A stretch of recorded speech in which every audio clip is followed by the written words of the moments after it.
स्वीकार ना रहे।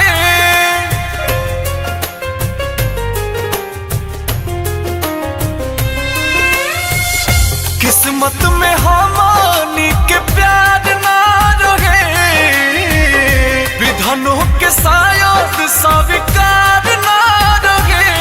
हमारे शादी में न आई हा तू हमारा घरे,